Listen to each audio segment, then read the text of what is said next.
Hi everybody, I'm Ellie with T-sportline, and today I want to talk to you about lowering the ride height on your Tesla Model S.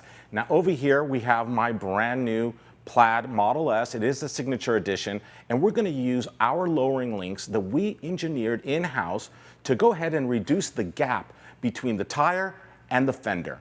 Now this is a really easy to install plug-and-play solution, and we've taken all the guessing out of the equation. There's no need to do measurements because we have perfected this ride height to give you not only the best overall curb appeal and look, but also no rubbing. I'm going to turn it over to Oliver. He's going to show you how easy it is to go ahead and do this install. So we're going to start off, we're going to do the front lowering link. Each one of the links is labeled with either an F or an R, obviously for front or rear. The front lowering link is located right up the top, up here.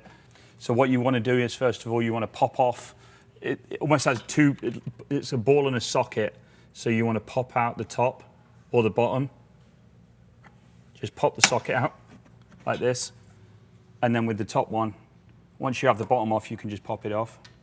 Then take the front lowering link. Just pop it on, people. There you go.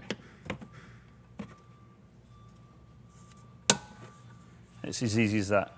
Before we go ahead and do the rear, I just want to show you the difference. There's difference in lengths. Obviously, the length will correspond to the ride height of the vehicle. So now let's get into the back one and do the one in the rear. The rear is a little bit more awkward to find.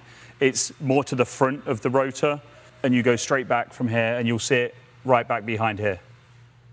So to do this, you just go in, same thing again with the pry bar. You pop it out. Once you pop it out in one place, you can do the same thing as we did on the front, and you pop. Just grab it and pop it out. Then the same thing we did with the front, you just take the one that's labeled R, obviously now for the rear, and you drop this one back onto the pins.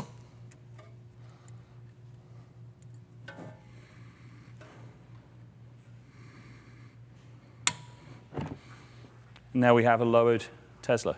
So here it is. Looks amazing, right? Our lowering links is a game changer. And like I said, we've taken out all of the concerns about measuring and fitment. These are easy to install. Take a look how great this looks.